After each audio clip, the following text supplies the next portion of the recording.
Welcome to another to garage. Today I'm gonna show you how to basically wire or what to do to put traction control on your Fueltech, whoever has Fueltech. And I'm gonna show you how I did it. You can do a lot of different things to do it. This is a rear-wheel drive car, and I'm gonna show you how I wired or how I did it, just in case you happen to have a rear-wheel drive car with a Fueltech and you want to be running in the street or those no prep events and stuff and things like that, and you don't want to be spinning tires on a no prep surface, then you need traction control. So I'm going to show you real quick how I wired mine. Alright, so the first thing I'm going to show you is how I did the front sensor. What I did was, if I can show you good, you see those holes on the rotor? I got those machined in the machine shop. I put 8 of them, you see? So, and then I bought this sensor that I got the part number. I'll put it in the description, the part number. It's like some Chrysler cam sensor. And I just bolted it up into the back plate in there. Put some washers to get my distance right. And it uses 3 wires. One positive, one negative, and the other one goes to an input on the Fueltech. And that will take care of the front speed sensor. Now you can do the same in the back. You can put it on the rotor, but for me it was a lot easier just to wire it on the tranny right here. This is a speed sensor for the T56. Now, thing about this speed sensor is it's a two wire one, right? Meaning it's a magnetic VR. So Fueltech sells this little converter, which is VR to Hall effect converter.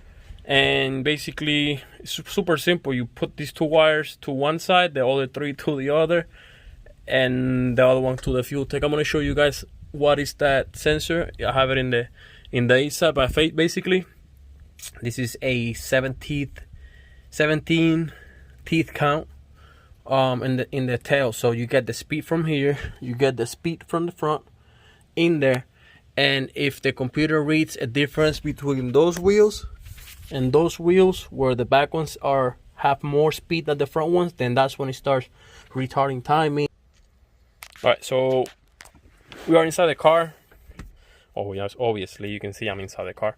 It says traction control system is off, so I have it off. But I'm gonna show you what I told you about the VR Hall effect. I'm gonna tear this thing apart, take this out.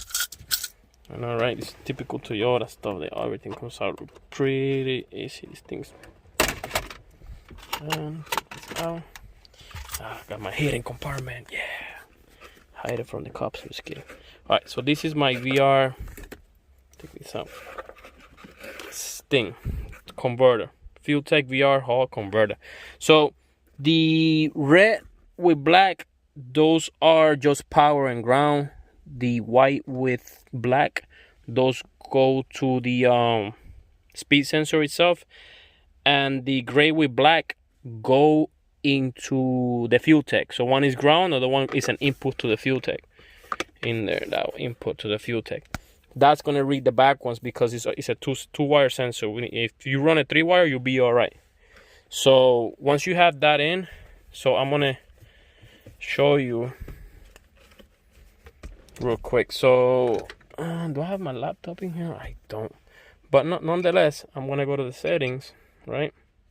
Compression test. This is a new feature they have. Compression test. Oh, crank engine and check the relative compression is. Oh shit, does that shit really works?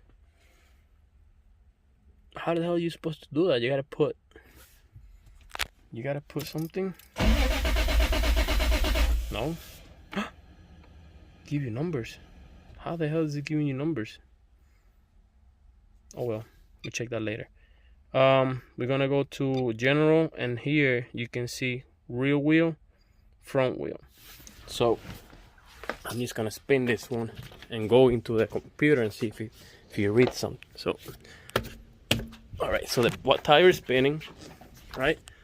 And here I got, look, 6 miles, 5 miles. So I got the front one, and then the rear one, it will be the same thing, but I'm getting it from the tranny. So once you have those 2 things in place, then you can do your traction control setting, but alright, entonces let me show you something real quick that's very beneficial with this traction control setup. Alright, so I have it here, right? You see traction control system burnout. So when I go to the drag strip, right, so I turn this on right there, and then it jumps into this map, right? Meaning I want my two-step just for the burnout, not my regular two-step, not this one. My regular two-step, it jumps into this map. So I have it at 4500, my two-step, with an RPM limiter of 6500. So, and then the fuel enrichment and whatever. So, and I have it with the dashboard setup. I do my burnout, I do it in second gear. Once the RPM goes down to 2000 RPM or less, it shuts off the burnout mode, meaning this little thing will turn off on by itself. And I just come over here and I click and I have my traction control on. Whenever I do my traction control, I activate my two-step with this button. You see in the screen? Boom. Why? Because you hear the front, the line lock clicking. That locks my front tires, activates my two-step. As soon as I let go, the computer reads a validated launch. The traction control is on. If there's any slippage, then it will take out timing. It will take out whatever, it's got to do his magic. I already set up the map. Let me show you real quick the map. All right, so this is the map. Basically, this is miles per hour, and this is the TPS, and this is how much percentage of slippage I want the car, the maximum, the car to have, throughout the miles per hour. So if it has more than 30% of difference between the two tires, then it's gonna retard. Oh, wait, wrong map. It's gonna retard up to minus 15 degrees of retardation, and 50% of ignition cut. And in order by itself to activate, it's got to see a minimum of 6%. Anything above that is going to activate, and then it will go into the other chart, the one that you show from here. It will jump into the other one, and so on and so forth. And then minimum of PM for that is 2500. I can bring that up a little bit higher if I wanted to, but I'll leave it there for now.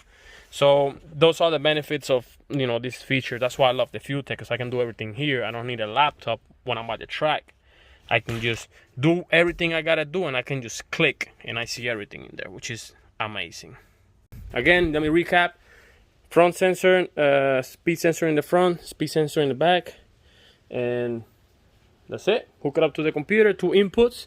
It's a 14, this is a FT450, and you're gonna have traction control. So everybody, thank you for watching. Let's just subscribe and see you guys.